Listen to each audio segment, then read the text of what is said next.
श्री नरसिंह जी की दोनों पुत्रियां और दोनों गायिकाएं मिलकर एक साथ रहने लगी।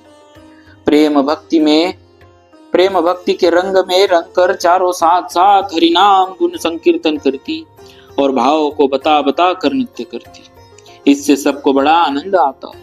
परंतु इस नृत्य गान को देखकर सालंग नाम के राज्य मंत्री, जो श्री नरसिंह जी के मामा भी लगते थे, उन्होंने राजा से इनकी निंदा करते हुए कहा कि बड़ा अनुचित, धर्म के विपरीत काम हो रहा है महाराज। मेरा भांजा नरसिंह स्त्रियों को एकत्र कर उनके साथ नाचता है। राजा से उचित कार्यवाही का आदेश लेकर सालंग ने बड़े बड़े पंडितों और दंडधारी सन्यासियों की सभा बुलाई और लोभ देकर उनसे कहा कि आप लोग श्री नरसिंह जी से शास्त्रार्थ करके उसका भंडा फोड़ कीजिए। शास्त्र विरुद्ध अधर्मी सिद्ध करके हम उसे अपने राज्य से बाहर निकाल देंगे। राजा की आज्ञा से 4 सिपाही आए और श्री नरसिंह जी से बोले, आप श्री राज दरबार में चलिए, राजा साहब ने आपको बुलाया है। वही पंडितों की सभा में आपसे कुछ शास्त्र विचार करना है। यह सुनकर श्री नरसिंह जी उन चारों लड़कियों को साथ लेकर भगवत प्रेम में मग्न हो श्री हरिनाम संकीर्तन करते नाचते गाते हुए राज दरबार में पहुंचे। राजसभा में उपस्थित पंडितों ने आपसे पूछा कि आप इन तरुणी स्त्रियों के साथ नाचते गाते हैं, उन्हें साथ लिए फिरते हैं, यह भजन साधन की कौन सी रीति है? श्री नरसिंह जी ने कहा, आप लोगों ने वेद शास्त्र पढ़े हैं, परंतु पढ़ लिख कर भी आप भगवत भक्ति की गंध से दूर है। आप लोगों को मालूम होना चाहिए कि भगवत सत्संग में, भजन सत्संग में स्त्री पुरुषों का एकत्र होना कदापि निंदनीय नहीं है। इस श्री नरसिंह जी के सच्चे उत्तर से विरोधी पंडित मौन हो गए। इसी बीच सभा में उपस्थित एक भक्त ब्राह्मण ने कहा, राजन, जब ये अपनी बेटी के यहाँ छूचक देने गए थे, उस समय मैंने अपनी आंखों से इनका प्रभाव देखा था। ऐसा कहकर उसने उमंग में भरकर छूचक की कथा विस्तार पूर्वक वर्णन की। इसे सुनकर राजा बहुत प्रभावित हुआ और श्री नरसिंह जी के चरणों में गिर पड़ा और प्रार्थना करता हुआ बोला, आप अपने घर को जाइए और सुखपूर्वक रहिए। आपने सर्वेश्वर प्रभु को अपने वश में कर रखा है, उन्हीं के भक्ति भाव में सर्वदा निमग्न रहिए। भक्त श्रेष्ठ श्री नरसिंह जी भगवान के मंदिर में श्री विग्रह के समक्ष जब सुंदर केदार राग बड़े उत्साह के साथ गाते थे, तो उस समय भगवान के कंठ की फूल माला अपने आप टूटकर रसिक शेखर के वक्षस्थल पर आ जाती थी। आशीर्वाद प्रसाद स्वरूप माला को अपने हृदय में धारण कर श्री नरसिंह जी कृतार्थ होते और उनसे द्वेष रखने वाले भगवत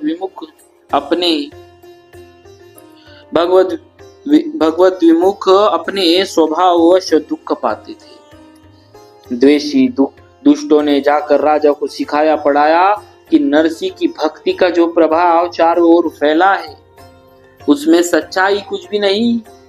नरसिंह कच्चे डोरे में फूलों की माला पुवाकर भगवान को पहनाता है और अपने आप फूलों के भार से वह माला टूट जाती है और प्रचार यह किया जाता है कि केदारा राग पर रीझ कर भगवान देते हैं। राजा की माता भगवत भक्ता थी, उन्हें भगवत भक्तों में विश्वास था। इसीलिए उन्होंने अपने पुत्र राजा से कहा, तुम इन विमुखों की बातों को बिल्कुल न सुनो और न ही ध्यान दो। परंतु अहंकारी राजा ने माता की बात न मानी। एक दिन राजा उस मंदिर में गया जहां श्री नरसिंह जी केदारा राग गाकर प्रसाद माला प्राप्त करते थे। उसने बहुत मजबूत रेशम मंगवाई और बटवा कर उसका डोरा बनवाया। फिर उसमें फूलों को गुथवा कर माला बनवाई। उसे भगवान को धारण करवा कर कहा कि अब केदारा राग गई, सब मालूम पड़ जाएगा। श्री नरसिंह जी ने नित्य नियम के अनुसार स्वरों को साधा। केदारा राग को छोड़कर दूसरे दूसरे राग गाए, परंतु माला टूटकर नहीं गिरी। श्री नरसिंह जी के लगातार गाने पर भी माला नहीं टूटी। तब शिकायत करने वाले विमुख लोग मन ही मन बड़े प्रसन्न हुए। इधर श्री नरसिंह जी नई नई भाव भरी उक्तियों के द्वारा उलाहना देते हुए प्रभु के सामने कहने लगे, आप निश्चिंत होकर अपने गले में माला धारण किए रहिए और भक्त को मार खाने दीजिए, मरता है तो मरने दीजिए। वस्तुतः बात यह थी कि श्री नरसिंह जी जिस नगर में रहते थे उसमें धरणीधर नामक एक साहूकार था। नरसिंह जी उसके पास केदारा राग गिरवी रख आए थे। उसने 2 ब्याह किए थे। उन 2 स्त्रियों में बड़ी वाली भगवत भक्ता थी।